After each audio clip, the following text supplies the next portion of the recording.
Nope, no, not happening.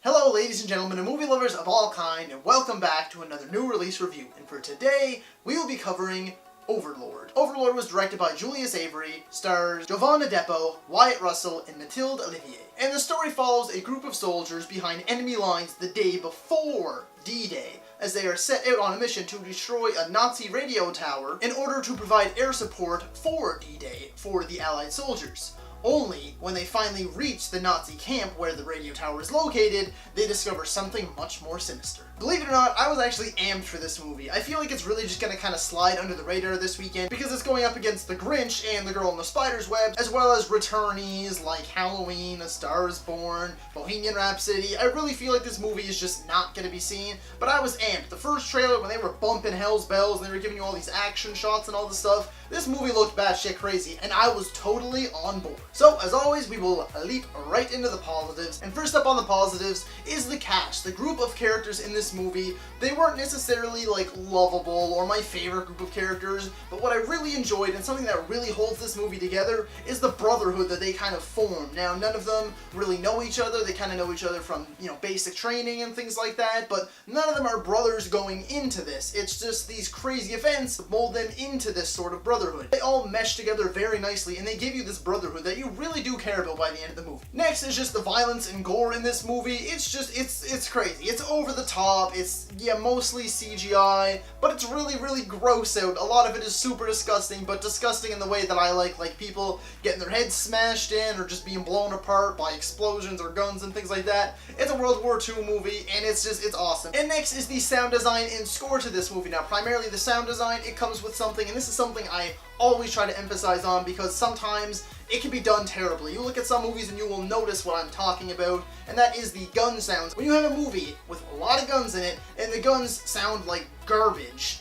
you're just not into it. These ones, the guns, the shots feel very weighty. You feel this extra oomph to them. You can really hear the bass kicking in. The theater speakers are really working when the bullets are just popping off here, as well as the explosions. And something that I really enjoyed this movie is something that a lot of directors really need to learn. Even though this movie is super gory, something that I enjoy the most about it is that the sound from the gory, squishy, gross stuff. Because a lot of the stuff happens off camera. You kind of see it from the back perspective, things like that. But the sound design on just the gory, squishy, gross stuff was really awesome because it added to the movie a lot. You definitely felt it rather than just seeing it all the time. In the score, it definitely added to the kind of more creepy, eerie, intense moments. The rest of it, it's not really prominent. It's not a big thing, but it's something that my ears definitely perked up with those intense moments, like versus them just kind of walking around somewhere or exploring something. Having that music kind of going definitely made your skin crawl a lot more. And actually just the intensity that this movie carries throughout its entire runtime, it really kind of switches up which kind of intense it's trying to be. In the opening, you have the opening that you see in the trailer where it's all the planes flying over and then explosions start happening and all that crazy stuff. That stuff hits you pretty much right away, and that is super intense. And then the whole kind of mid-section of the movie, or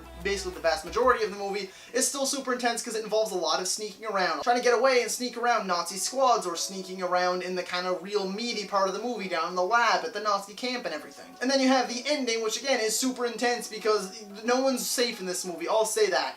Lots of stuff goes down. It does become very frantic, very crazy by the end of it. So again, it's all kind of different forms of intense, but it does really keep up that pace throughout the vast majority of the movie. And next, kind of a two-parter. The first part is the mystery element of this movie, where you kind of see a lot of that hinted at in the trailer, where they're kind of, holding these needles, like what's in this stuff, and kind of exploring the lab and things like that. That mystery element really does carry the whole midsection to the end of the movie, and the mystery element is actually done very well. It's not just a straight-up zombie movie. There's a lot more at work here, but kind of exploring that and having to piece it together yourself is a lot more interesting than I expected it to be, and it really does hold your attention. Next is the middle ground for this movie, and it's something that a lot of you are probably not going to want to hear, and I'm really hoping I don't deter you from seeing this movie because it is a very good movie, and that is the fact that this is not a Nazi zombies movie. Everyone's going into this movie thinking it's a Nazi zombies movie, like Call of Duty Nazi Zombies, but it's not a Call of Duty Nazi Zombies movie. It's not even a Nazi zombie movie. There's no, I guess they're technically zombies, but they're really not. It's just experiments done on soldiers, and it makes them all gross and grotesque and be able to take a lot of bullets and stuff.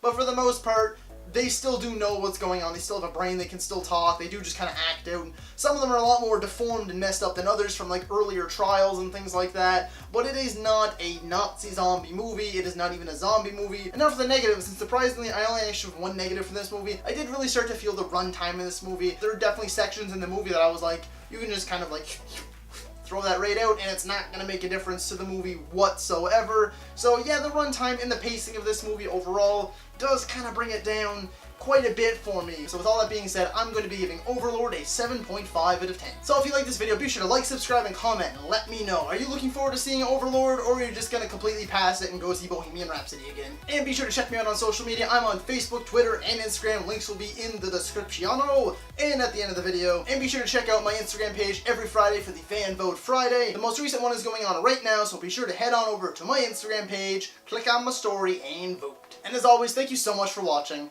And that's a wrap. He is literally Freddie Mercury. Like, every little thing about him, all the